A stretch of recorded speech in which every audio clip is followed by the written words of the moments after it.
In democratic societies, power has to be used carefully.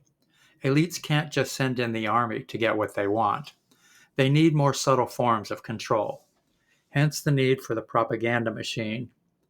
That's been running at full blast from day one, and its strangling tentacles are everywhere. Editors promote corporate talking points, Hollywood features low culture, and trashes history and literature as routine. And literary agents make sure that smart info never comes within a mile of a broadcast studio. But there's more to the process. Many years ago, financial interests saw the need to sabotage our very culture. Liberty, equality, and fraternity were baked in the structure. History was also problematic, with its heroism and humane ideals. All of this would give people the wrong ideas, which would be troublesome for the financial machine. The trash fest is everywhere, but the main assault is on Western culture itself. The reasons are obvious. Western values built our civilization, and they're the best defense against corporate oligarchy. So they had to be delegitimized, if not dissolved. The program has been at full throttle for 100 years. It's been a huge success, and it's amazing how completely Western values have been erased from society. The university started things by distorting the curriculum. A full third of that is fictional. It features non-rational sociology, and free market theory runs the economics department. This is without mention of the real economy. That's the mixed economy, the most successful system on Earth, with a history going back to ancient Rome. But to control the economy, the public need to understand it, so the topic is off limits. It's also not mentioned in college history, which is a cherry-picked, anti-Western nightmare. The great philosophers were replaced with dingbats and mental patients. They include Sartre, Nietzsche, Lacan, and others in the postmodernist clown car. The themes are nihilism, existentialism, and other anti-rational BS. In the conventional wisdom, the universe is meaningless. Objective truth doesn't exist. Personal freedom is everything. Personal experience outweighs objective reality. And facts, logic, and the scientific method are white supremacist fictions. These are rationalizations for the base aspects of human nature. That means greed and hatred, narcissism, the lust for power, and other delights. But let's be clear. Selfishness is a necessary evil, and everyone has to take care of himself. A dose of violence keeps the Hun from slaughtering us in our beds, and the base aspects are useful in moderation. But people need good values to balance things, and those have been surgically removed from the university. 3 generations are now warped by this trash. They're in positions of power across society, and they're doing their best to drag us down to their level. The structure is disguised with word salad and mental masturbation. Greed is reframed as efficiency.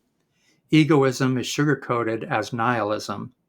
The lust for power is renamed the will to power. Reality becomes metaphysics, and knowledge is rebranded as epistemology, etc., etc. But the substance is clear. This is an attack on Western values, clear thinking, and human decency itself. It's designed to confuse and demoralize the public, and it's hard to imagine a more toxic set of beliefs. Of course, everything is signed off on by spin doctors at Fox, Harvard, and NBC. Hollywood features low culture by the bucket. One example is the bulk of adventure stories filled with psychopaths. College-trained pundits shovel partisan hatred onto the net. The news media lie through their teeth about everything on Earth. And why not? If the world is meaningless, nothing is real, and self-interest is the only truth, might as well market talking points for the highest corporate bidder. The AI database has been loaded with the same toxic values. As it gets smarter, there's no telling what crimes it'll be capable of.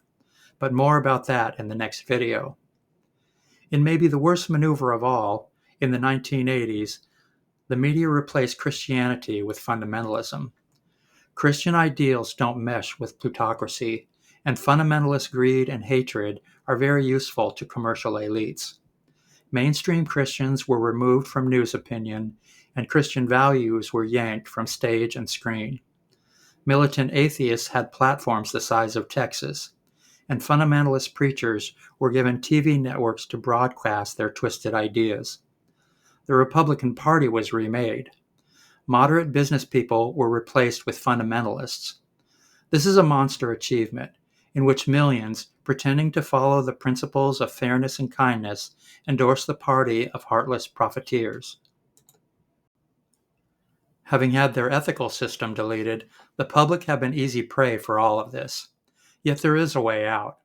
First off, civilized values didn't actually go anywhere. High culture is still there.